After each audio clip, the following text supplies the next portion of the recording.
We're going to look at the ribs, clavicle, and scapula in this section. Okay, now I talked about the true ribs, false ribs, floating ribs, and all that in a prior posted lecture, so please review that. But I will show you, let's isolate this. Okay, so this is the anterior portion of the rib that would taper into costocartilage and attach to sternum. If you follow this to the posterior aspect, I'm going to zoom in and then see that this area is the head of the rib, and here's the shaft portion, which is basically the whole thing, and then the angle. So this area would be considered the angle of the rib, and these areas articulate with the thoracic spine.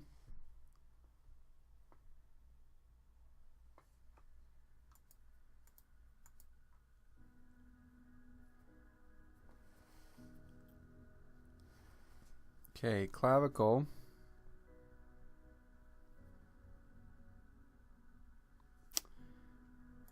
Okay, there's your clavicle. And we have the sternal or medial portion that articulates with the manubrium. And then we have the lateral end,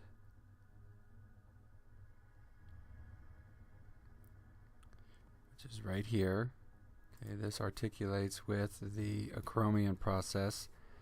This is the clavicle, this is the acromion, so this is what creates the AC joint, acromioclavicular joint.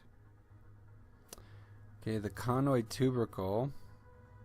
So I just turned this around, there's your posterior aspect.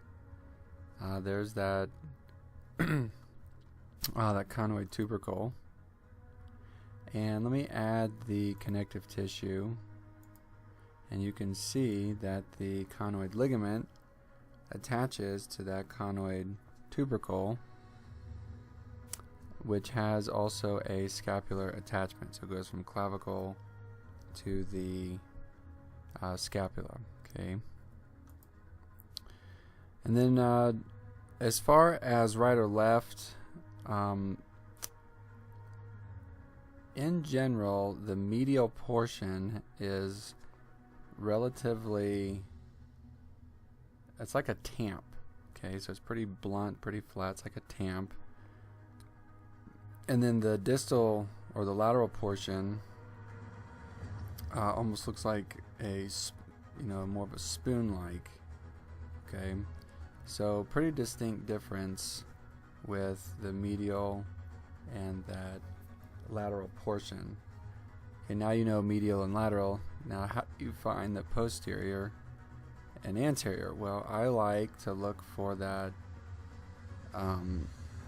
conoid tubercle, which is right here on the posterior aspect. So now you know that that's the backside. So that would make this one, what do you think? Left clavicle. So let's go back. Okay, there's your left side of the patient since they're facing you, and there's the right side. Okay, scapula is here. So there's your scapula, posterior view, anterior view. Let's isolate it. Okay, the acromion is this portion here. So there's the acromion. And the coracoid process. Coracoid is beak-like, so it's this part here. Okay, there's an anterior view. And you're seeing the coracoid process. Glenoid cavity, this portion here. That's your so-called ball and socket joint. That would be the socket part, the glenoid cavity. Let's see if, just on a tangent here, let's see if we can add connective tissue, and if it would show, no it won't. Just gonna see if we could find the labrum. Try one more time. Connective tissue. Let's fade it. Nope. Let's fade the others. Yeah, a little bit. You can see right there part of the labrum. Okay. Alright, let's go back to scapula. Isolate. Okay, the superior and inferior angle. So this is the top portion. So there's a superior angle. There's your inferior angle. And there's the medial border. And there's the lateral border. So let's add it to the full skeleton so you can see. Medial border. And then lateral border. There's the spine of the scapula. Right. Let's isolate it again. Spine of the scapula is this guy here. Okay, on top of is supra. Underneath, inferior is infra. So the spine, supraspinatus fossa is right there. Okay, supraspinatus fossa.